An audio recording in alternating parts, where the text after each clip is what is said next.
Assalamualaikum warahmatullahi wabarakatuh. Waalaikumsalam warahmatullahi wabarakatuh. Baik, kawan-kawan semuanya, pemateri selanjutnya akan disampaikan oleh Rifki Ansari Hasibuan. Kepada Rifki kami persilahkan.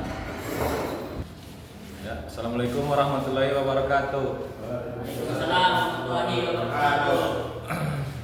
Saya Rifki Ansari Hasibuan akan menyampaikan materi modul studi Al-Quran sebanyak 10 judul. Oke, yang pertama yaitu dengan judul Sejarah Verifikasi Al-Quran.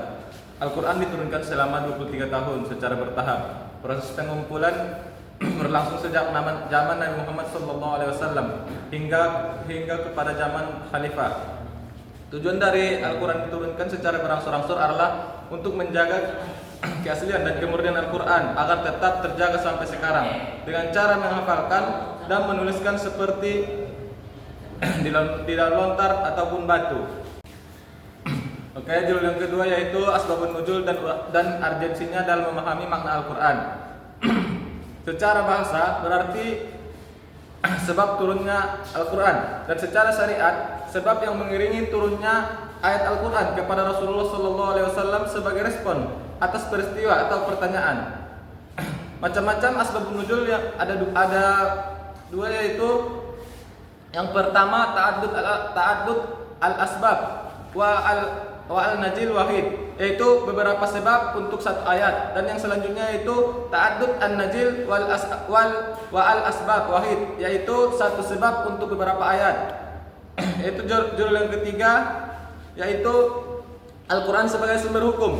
Al-Quran sebagai sumber hukum adalah sebagai sumber hukum paling otoritatif, menekankan kejujuran, keadilan, dan kasih sayang dan penghormatan. Ada selanjutnya yaitu sunnah melengkapi dan menjelaskan Al-Quran. Metodologi tafsir penting untuk adaptasi zaman, tantangan modern, sekularisasi, globalisasi, dan membangun sistem hukum adaptif dan relevan. Selanjutnya yang keempat yaitu konsep hukum Islam dalam Al-Quran. Konsep hukum Islam dalam Al-Quran merupakan prinsip hukum Islam adalah sumber yang melahirkan aturan-aturan hukum sekaligus menjadi jiwa dari sistem hukum itu sendiri. Prinsip ini tidak hanya berupa aturan normatif, tetapi juga mengandung nilai etis dan spiritual yang menjadikan hukum Islam hidup, berkembang, dan relevan.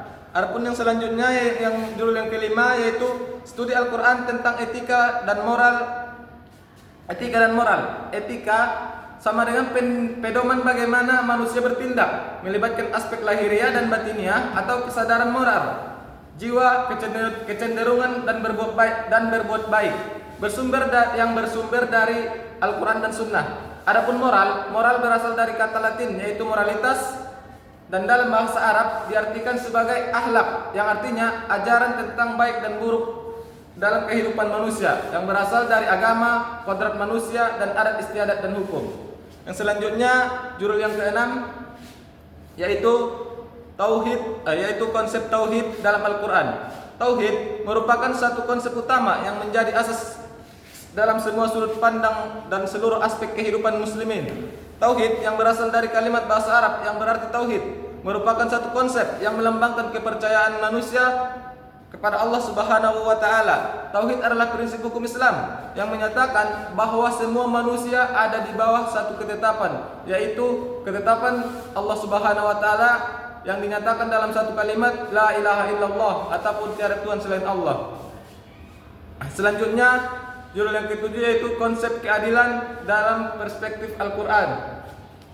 Keadilan diartikan sebagai sama berat, tidak berat sebelah, dan tidak memihak. Di dalam Al-Quran Allah Subhanahu wa taala berfirman bahwa seseorang yang kehendak menetapkan hukum maka tetapkanlah dengan adil.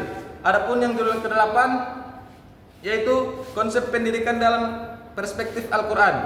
Pendidikan dalam Al-Quran adalah proses membentuk manusia beriman, bertakwa, berilmu, dan berakhlak mulia. Istilah seperti tarbiyah, ta'lim, maujiah hasanah, dan tausiah menunjukkan bahwa pendidikan mencakup aspek intelektual, moral, spiritual, dan sosial. Adapun judul yang selanjutnya yaitu studi Al-Quran tentang etika lingkungan. Dalam pandangan Islam, alam adalah ciptaan Allah yang memiliki nilai dan harus dijaga kelestariannya. Manusia ditugaskan sebagai khalifah di bumi, bukan untuk merusak, melainkan untuk menjaga keseimbangan ekosistem. Namun, kerusakan lingkungan yang kita saksikan saat ini adalah akibat dari keserakahan dan perilaku manusia yang hanya mementingkan kepentingan duniawi. Adapun judul yang terakhir ataupun judul yang ke-10 yaitu studi Al-Quran tentang etika berkomunikasi. Pengertian etika berkomunikasi yaitu berkomunikasi adalah aturan tentang perilaku manusia dalam menjaga lisannya dari ucapan yang tidak berarti dan akan membawa kemudaratan baginya di dunia dan akhirat. Etika komunikasi adalah aturan tentang perilaku manusia dalam menjaga lisannya dari ucapan-ucapan yang tidak berarti dan akan membawa kemudaratan baginya di dunia dan akhirat. Sekian dari saya kembalikan kepada moderator. Apa itu ya? Baik, terima kasih kepada pemateri telah menyampaikan materi. Wih, kontor suara-suara. Baik, terima kasih kami ucapkan kepada pemateri telah menyampaikan 10 materinya. Selanjutnya sesi pertanyaan. Yang pertama saudara Vicky, yang kedua saudara Paldo. Kepada mereka silakan bertanya.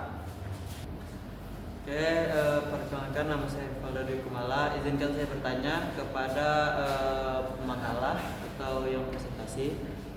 Sebutkan pengertian asbabun nuzul. Nah, kenalkan nama saya Vicky Wahyudi. Saya akan bertanya kepada Vicky. Pertanyaannya, sebutkan macam-macam asbabun nuzul.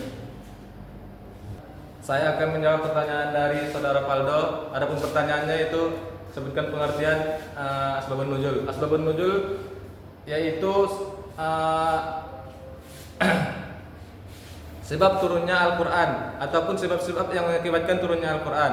Sekian, dan kemudian saya akan menjawab pertanyaan dari saudara Vicky Wahyudi yang pertanyaannya sebutkan macam-macam asbabun nuzul. Macam-macam asbabun nuzul ada dua. Yang pertama yaitu ta'addud al-asbab wa an-najil wahid, yaitu beberapa sebab untuk satu ayat. Dan yang kedua ta'addud an-najil wa al-asbab wahid, yaitu satu sebab untuk beberapa ayat. Sekian dari saya kembalikan kepada moderator. Terima kasih saya ucapkan kepada yang telah bertanya kepada pemateri. Selanjutnya saya akan kembalikan kepada pemateri untuk menutup presentasinya pada pagi hari ini. Ya, terima kasih kepada moderator. Untuk materi kali ini saya tutup. Cukup sekian, yang benar datangnya dari Allah, yang salah datangnya dari saya sendiri. Wabillahi taufiq wal hidayah. Assalamualaikum warahmatullahi wabarakatuh. Waalaikumsalam warahmatullahi wabarakatuh.